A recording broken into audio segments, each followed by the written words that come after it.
रामकृष्ण नामे हि दोन्ही साजिरी हृदय मंदिरी स्मराकारे आपुली आपण करा सोडवन संसार बंधन तोडावे गे। प्रस्तुत प्राप्त प्रसंग निवडलेला अभंग विश्वमान्य विश्वभूषण विश्वाधिकार विश्वप्रिय ज्ञानियांचे राजे योग्यांची माऊली समाधिधन अलंकापूर निवासी माऊली महावैष्णव ज्ञानोबराय यांचा नामपर प्रकरण पटून देणारा प्राप्त प्रसंगी निवडलेला अभंग विठाला विठाला प्राप्त प्रसंगी निवडलेला अभंग माझ्या आळंदीतल्या मालकांचा आहे। आवाज गोड करा, विको कमी करा, त्याचा बेस कमी करा, आवाज गोड करा, देव तुमचं चांगलं करेल। विठाला विठाला प्राप्त प्रसंगी निवडलेला अभंग माऊली महावैष्णव ज्ञानोबरायांचा आहे। या अभंगाद्वारे ज्ञानोबराय रामकृष्ण या दोन नावाचं साजरेपण प्रतिपादित करतात। राम आणि कृष्ण ही दोन नावं साजरी येतं। ही साजरी त्याच्याकरता अंतकरणात हृदयात त्या नामाचं स्मरण करा असे आळंदीतले मालक नमूद करतात। ज्याला त्याला आपली सोडवण करायची असेल त्यांना आपण स्वतः करा। आपुली आपण करा सोडवन संसार बंधन तोडावे गी। या सगळ्या याच्यातून मुक्तता व्हायचं असेल तर नाम अत्यंत गरजेचं आहे। ज्ञानदेवा ध्यानी रामकृष्ण माळा हृदयी जिव्हाळा श्रीमूर्तिरया। ज्ञानोबराय सांगतात माझ्या स्वतःच्या अंतकरणामध्ये या रामकृष्ण नामाचा ध्यास आहे। विटेवरच्या मालकाचा ध्यास आहे। जगदानंद कंद जगतपती द्वारकाधीश कृष्ण परमात्म्याचा ध्यास आहे। ते स्वतः त्या नामाची स्वतः जप करतात। साधा सोपा सरळ अभंगाचा अर्थ झालं कीर्तन विठाला विठाला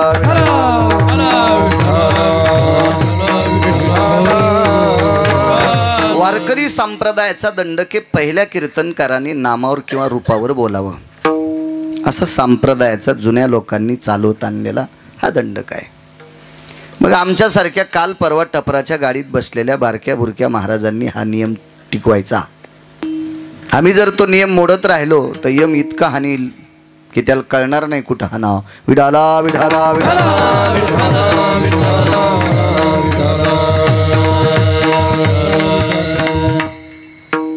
आरंभी आदरे आवडे आले नाम।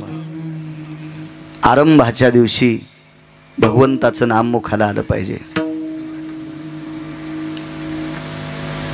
जाणकार शेतकरी जर कोणी असेल जाणकार उडान टप्पूवाल्यांना नाही डोक्यात घ्यायचं। नुसती सातबारा सांगणाऱ्या भंगिऱ्यानं बी नाही डोक्यावर घ्यायचं। तो बांधावर गेला पाहिजे। ते साखरेच्या पोत्यातले मुंगळे असतात ना काही काही आज्यानं कमिली बापानं टिकिली आणि नुसत्याच रेघा वाढायला यायनं नाही सांगायचं। जाणकार शेतकरी ज्याची काळ्या मातीची नाळ आहे रक्ताचा घाम करून तो मातीत टाकतो आणि मोती उगवतो त्याला मोठ्या पेरणीच्या दिवशी चाड्यावर अशी मूठ धरल्याच्या नंतर जो ओरिजिनल शेतकरी काय म्हणतोय त्यानं ऐकावा। गणराज गणपती काम लागू दे स्तुती हर हर महादेव पार्वती। अजून याच्यातले 5-6 ओळ आहेत पण तितकं कशाला म्हणायचं इतकं थोडंसं सांगून गेलो। म्हणजे पेरणीची मूठ धरताना सुद्धा विटेवरच्या मालकाचं काशीतल्या मालकाचं भजन करायचं। आरंभाच्या वेळेला नाम महत्वाचं आहे। थोडंसं वावगावटल एका विषयाला जर हात घातला तर मी काही तमाशा पाहला नाही शिवाजी भाऊ। हो विठ्ठलाचे नाम आधी सर्वात अगोदर नामाला किंमत आहे। म्हणून प्राप्त प्रसंगी निवडलेला अभंग नामपर प्रकरणातील आहे। लोमशांचा पुरावा सांगितला। लोमश एक पुरावा सांगायचे तसा रामायणातला प्रसंग आहे पण त्याच्या पुढचा प्रसंग वेगळ्या पुराणातला आहे। नंतर तुम्ही काड्या करू नये त्याच्याकरता वकालत आताच करतोय. बऱ्यापैकी लोक म्हणतात लय रामायण ऐकलं पण हे नाही ऐकलं, असं म्हणू नये तुम्ही, याच्याकरता म्हणतोय. गंधमादन नावाचं एक वानर होतं. हे प्रभू रामचंद्राच्या पक्षामध्ये पताका धरायचं काम करत होतं. रामनामातली ताकद किती सांगतोय, रामनामातली. काय होते, पहिल्या दिवशी रूपावर किंवा नामावर अभंग घ्यायचा असतो, तेच तेच सांग. मागच्या कीर्तनात ऐकील तर हो, लोक असे म्हणतात.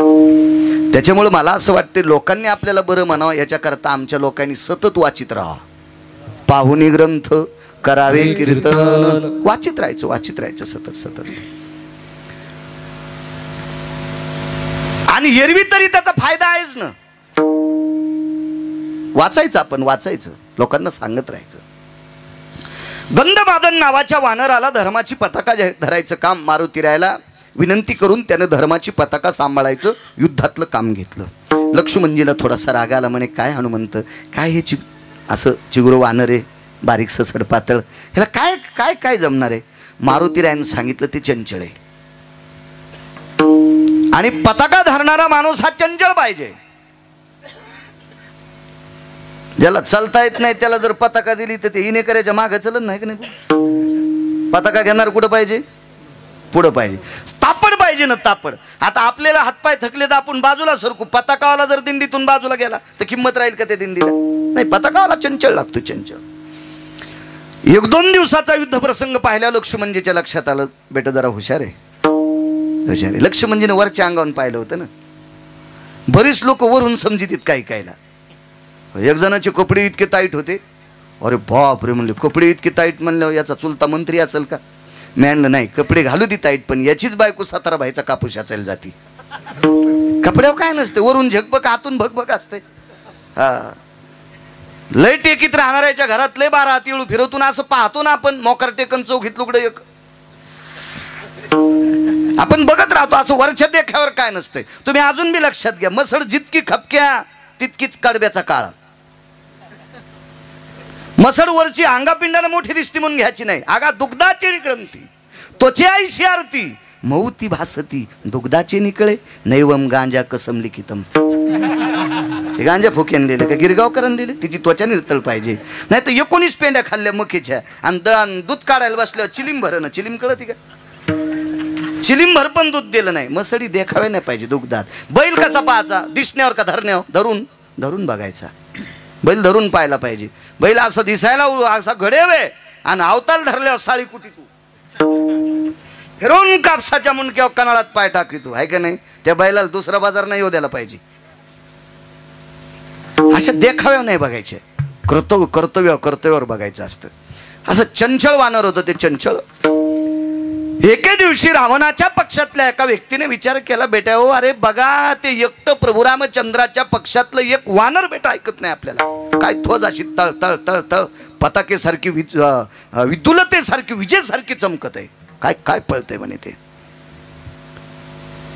कुंभकर्ण नावाच्या व्यक्तीने एका व्यक्तीला आपलंसं केलं, सांगितलं, बेटा एकच काम कर, आजच्या युद्धात पताका उडाली पाहिजे,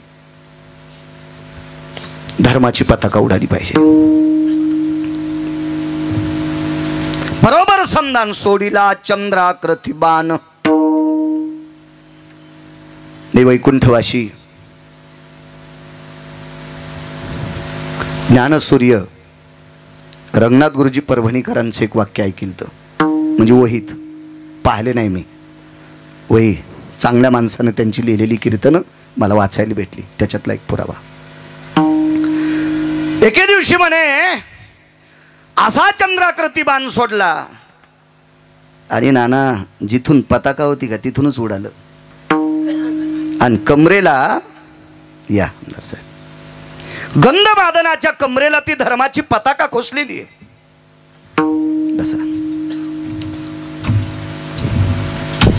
पाठीमागची लोक हरवली आणि एका वानराने आवाज दिला, गंधमादन.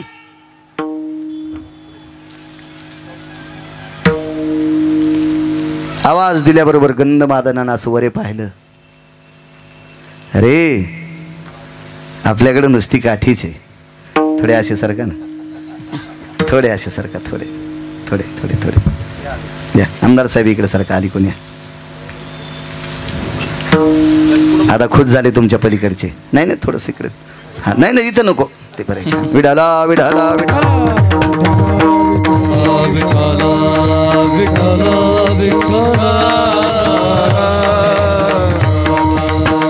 पाहलं त्यानं वरे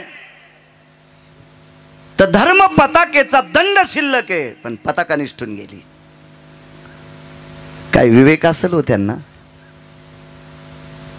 भगवान प्रभू रामचंद्राच्या सोबतच्या 18 पद्म वानर 72 कोटी रिसन 56 कोटी गोलांगुळ प्रभू रामचंद्राचा प्रचार करीत असताना आदला पण नाही घेतला. एक आदला पण.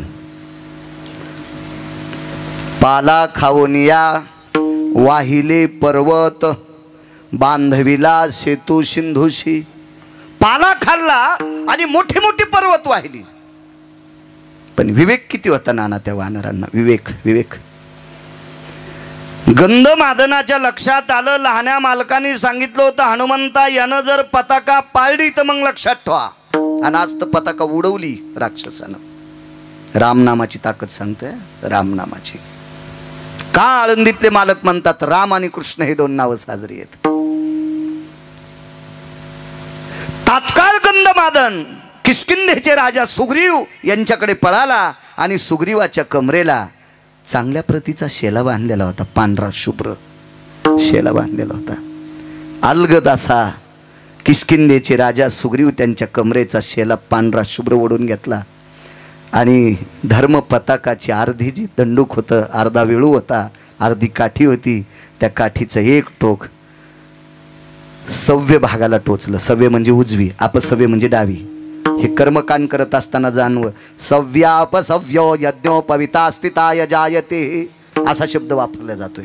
आपल्याकडे डावं उजवं, तिकडं सव्या अपसव्याना अपसव्या स्थित काला सव्यास्ति जायते नाम असं तो कर्मकांडात वापरलं जाते. तर सव्य बाजूला ती काठी टोचली स्वतःच्या आणि लहानसं छिद्र केलं. त्या छिद्रातून नाना रक्त वाहत होतं आणि रक्त जेवढं जेवढं बाहेर पडत होतं तेवढं किष्किंधेचे राजा सुग्रीव त्यांच्याकडनं वळलेलं उपरनं त्या रक्ताने लाल केलं आणि तीच पताका एका दंडाला बांधीन आवाज दिला. पवन सुद्धा लहाने मालक म्हणजे लखनलाल बघा म्हणे. त्यावेळेला लक्ष्मणजीचे डोळे रडत नव्हते, अंतःकरण रडत होतं. काय वानर आहे हो, स्वतःच्या रक्ताची ध्वज तयार केली. काय गंधमादन असेल तो. त्याच्यावर एके दिवशी सगळ्यात राग कुंभकर्णाला गंधमादनाचा आला आणि त्या दिवशी कुंभकर्णाने राक्षसी गिळायला सुरुवात केली. रामकृष्ण नाम नुसत्या रामनामाची ताकद. वेळ भेटला तर कृष्ण नाव पाहू. आणि ज्या वेळेला कुंभकर्णाने गंधमादनाला गिळून टाकले त्यावेळेला दाढाला दाढ असे लावायच्या आत आमदार साहेब घशातून आत उडी टाकली. मधात फिरत होतं. बऱ्यापैकी वानर होती. सगळ्यांना सांगितलं तुम्हाला वाचायचंय का. ते म्हणले एवढ्या मोठ्या कुंभकर्णाच्या पोटात वाचत असते का. वाचते रे म्हणे, भजन करा रामनामाचं. आणि कुंभकर्णाच्या पोटात वानरांना रामनामाचं भजन करायला लावलं आणि प्रकाशाचं स्तोत दिलं. ते प्रकाश म्हणजे रस्ता होता, कानातून आलेला प्रकाश. आणि उड्या पट पट पट पट पट पट सगळ्या वानरांनी उड्या मारल्या. ज्या वेळेला सर्व वानर उड्या मारतात कुंभकर्णाच्या लक्षात आलं बेटा एकटंच आपल्या पोटात आहे, याला जाऊ द्यायचा कामा नाही. लागलीच कानाला हात लावला आणि उडी हाणल्याबरोबर कुंभकर्णाच्या हातात गंधमादन आलाय. फार काय देऊ केलं तर बरं गंधमादनाला एकदा रावण म्हणण्यासाठी. गंधमादनाला फक्त एकदा रावण म्हणण्यासाठी 125 सोन्याची घरं देऊ केली ते आमदार साहेब. माणसं किती रुपयात फुटत येते तुम्हाला सांगायची गरज नाही.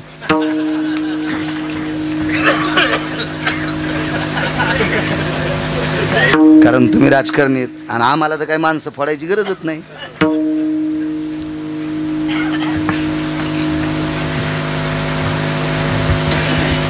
मोठ्या माणसांचं वाक्य नाना. कुंभकर्ण शेवटी एका तत्वावर आला. सबांधवायाम तृतीया, आम्ही 3 जण भाऊ आहेत. गंधमादन, कालांतरानं तू फक्त एकदाच रावण म्हण, या एकट्याच्या वाट्याची सगळी लंका देऊन टाकतो. 3रा हिस्सा. 7 कोटी घरं होते सोन्याचे, 7 कोटी घरं.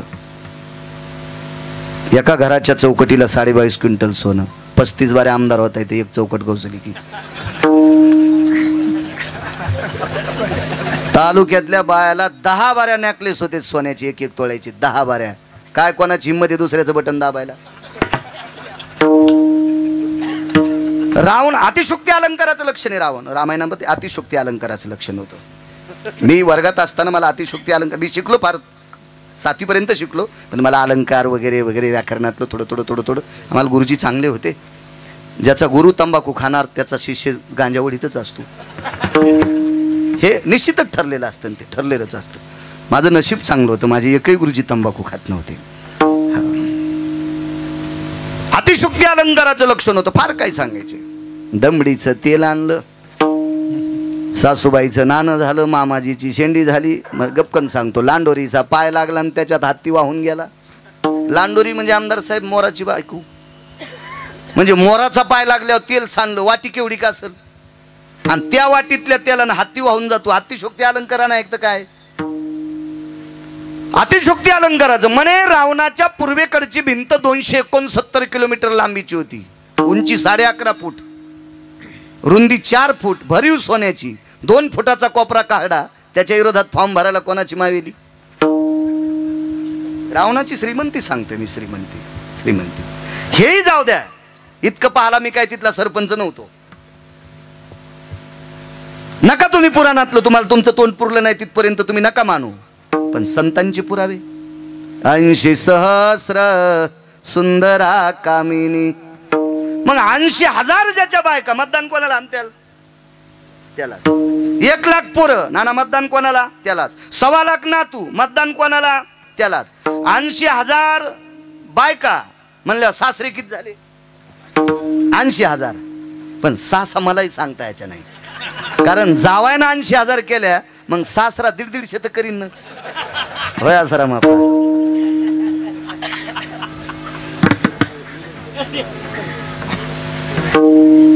वैकुंठवासी साहेबराव महाराज सोनोटीकर सांगायचे, ज्या ज्या दिशे जातसे रावण, तये वाळ तसे आंबर एक जाण. आंबर म्हणजे वस्त्र, जिकडं तोंड फिरीन तिकडं लुगडं वाळतच होतं. म्हणजे इतक्या बायका होत्या ना त्याला. या सगळ्या लोकांनी मतदान टाकलं तरी त्याला दुसऱ्याकडे मतदान मागायची गरजच नव्हती. एवढा मोठा रावण. आणि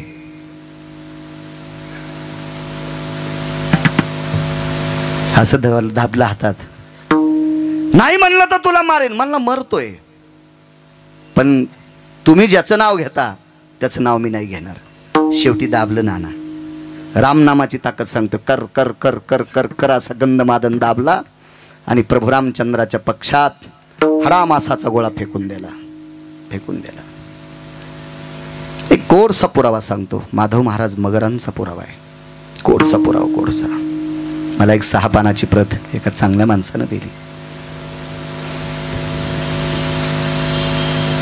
ज्या वेळेला हा गंधमादनाचा शरीराचा हडामासाचा गोळा त्वचेचा प्रभू रामचंद्राच्या पक्षात फेकला आणि कुंभकर्णाच्या नाका तोंडावर जे थेंब आले त्या प्रत्येक रक्ताच्या थेंबातून राम राम शब्द निघत होता. जोपर्यंत रक्त वल्लय आमदार साहेब तोपर्यंत त्याच्यातून राम राम शब्द निघत होता. हात वल्ला होता नाना. वल्ला हात घेऊन कुंभकर्ण तात्काळ पळाला आणि लंकेश राजा रावणाच्या कानाला हात लावला. रावणाने हात झटकिला आणि तलवार उपसली. कुंभकर्ण ते म्हणला, दादा जो हात तू या विरोधकाचं नाव घेतो तो हात तोडतोस काय? एवढं तुला मोठेपणे दादा? त्याच्यापेक्षा माझं डोकं कापणं रे. तुला काय एवढं दुःख वाटतंय? कुंभकर्ण, माझ्या विरोधकाचं नाव माझ्या कानात ऐकतोस, तुला वाटत नाही रावणाला दुःख होत असेल? याच्याकरता नाही ऐकत दादा. रामप्रभूचं नाव ऐकल्याच्या नंतर दादा तुला राग येतोय, याच्याकरता मी नाव ऐकत नाही. मी तुला सावध करतोय. रामप्रभूच्या पक्षातली माणसं मेल्यावर सुद्धा त्यांचं रक्त पण मालकाचं नाव घेतंय. रामप्रभूच्या पक्षातली माणसं मेल्याच्या नंतर त्यांचं रक्त वलय तोपर्यंत रामप्रभूचं नाव घेतात. इतकी निष्ठावंत माणसं रामप्रभूच्या सोबत आहेत. आपल्याला राम ऐकत नाही दादा, त्याची पत्नी देऊन टाका, असं 2 वेळेस कुंभकर्णानं सुचविलं. पण बेटा ऐकायला तयारच नाही. काय होतं माहितीये का, कोण्याही जातीचं कुत्रं घ्या, कुत्र कोण्याही जातीचं घ्या, त्याला बिन धारवण्याचं दूध पाजा आणि सोन्याच्या पालखीत बसवा तरी बेट भुकतच. स्वान शिबिके बैसविले त्याचे भुंकणे न राहे उगले. तसे रावणाची वृत्तीच थोडीशी अहंकारी होती ना, अहंकारी होती. नाही ऐकलं. चला पुढे ऐका. रामनामातली ताकद किती मोठी आहे. रात्रीच्या प्रसंगाला मारुती राहायला गंधमादनाचं ते पार्थिव असं चुरा झालेलं सापडतंय. प्रभू रामचंद्राच्या अंजुळीत दिलं, भगवंताच्या डोळ्यानं त्याला नाहवलं आणि समाधी देऊन टाकली. रावण मृत्यू पावला. विभीषणाला लंकेचा राजा केलं आणि प्रभू रामचंद्र विजयाची गुढी घेऊन अयोध्येत पोचले. कालांतराने एक निरोप आला, लंकेत आवर्षण पडले.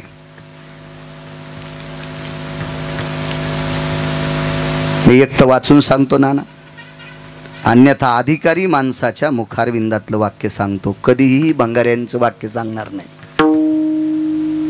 एखाद्याला अल्पज्ञानी म्हणण्याची ताकद आपल्यात नाहीये, पण यानं कशातलं पाहिलंय उद्या जर आपल्याला विचारलं तर आपल्याला घाम सुटेल. याच्याकरता कोणाची वाक्य सांगायची नाही. मी 6 लोकांची सांगतो, त्याच्यानंतर जेवढी सांगतो तेवढी वाचून सांगतो. हे काय असं नाही ऐकून सांगणार. आवर्षण पडलं त्यावेळेला विभीषणाने पत्र जगदानंद कंद जगतपती भगवान पंढरीश पांडुरंग परमात्मा 7व्या अवतारातले रामचंद्र यांना पत्र पाठिलं. जगदानंद कंद जगतपते, पाण्याचा तुटवडा आहे. पत्र वाचत असताना प्रभू रामचंद्र खिन्न झाले आणि सीताई साहेबांनी विचारलं, प्रभू काय काय नाही म्हणे, लंकेत पाणी नाही. तिथल्या राजाला काय डोकं नाही का म्हणे. चारी बाजूनं समुद्र आहे ना शिंदे पाटील, चारी बाजूनं समुद्र आहे. समुद्राचा वेढा समुदाय गाढा राक्षसाचा, चारी बाजूनं समुद्र आहे ना. भगवान सांगतात सीते, समुद्र चारी बाजूने पण ते खारा आहे ना ग, ते पाणी पिण्याची योग्य नाही. सीताई साहेब खिन्न झाल्या. आणि सेवक जो सोबत आलता पत्र घेऊन त्याला विचारलं, कार्य मागच्या 8-10 महिन्यामध्ये 8-9 महिन्यात काही लंकेत उत्सव झाला का.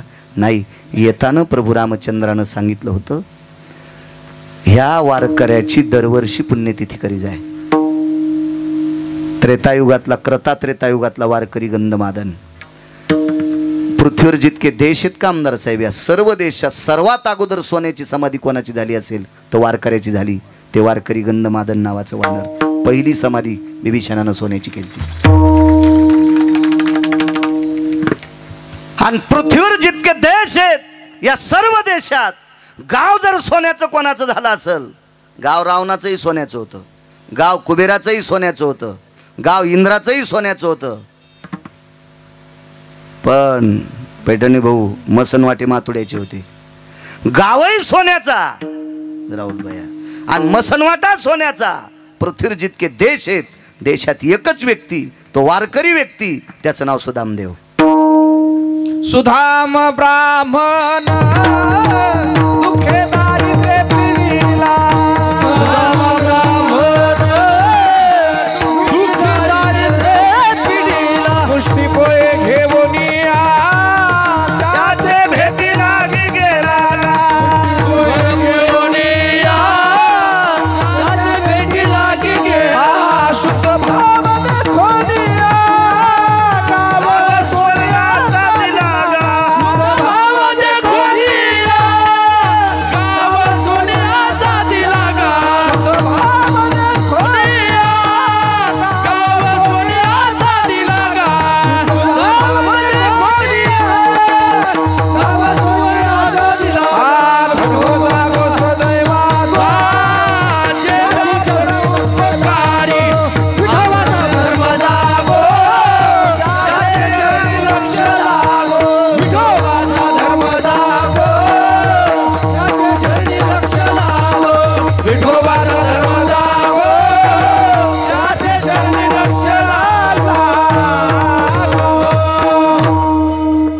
जावई सोन्याचं आणि मशानभूमी सोन्याची सुदाम देवाला, आणि पहिली सोन्याची समाधी ती वारकऱ्याची.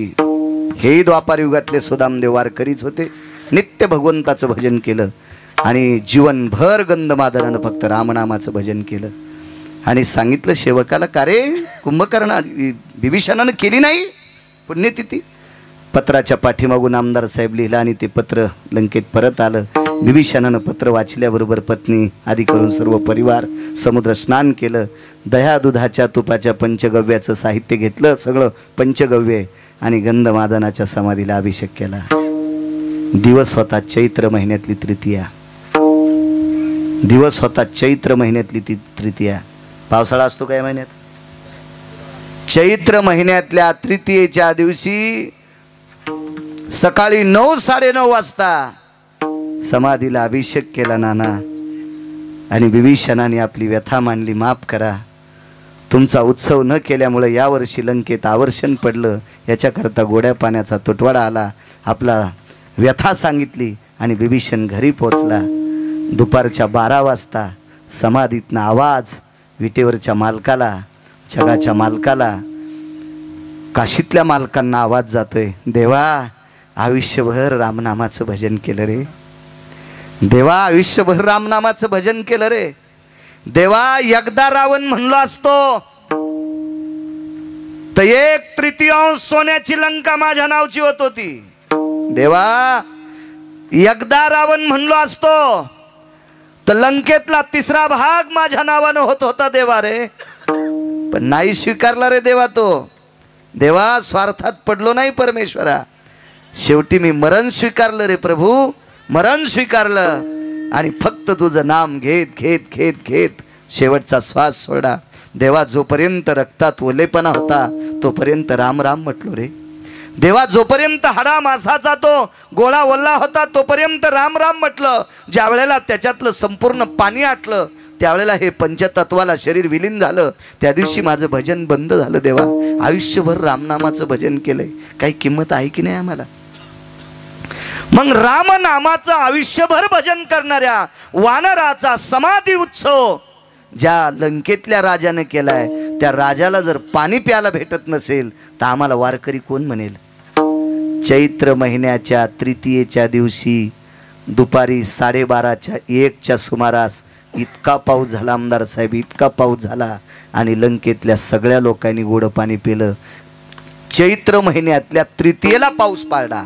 रामनामाची ताकद ज्याच्याकडे होती, असं गंधमादन नावाचं वानर, तो चैत्र महिन्यातल्या तृतीयेला पाऊस पाडून प्रजा सुखी केली. ही रामनामाच्या शक्तीच्या बळावरची ताकद होती. म्हणून आळंदीतले मालक पहिल्या कडव्यात म्हणतात, रामकृष्ण नाम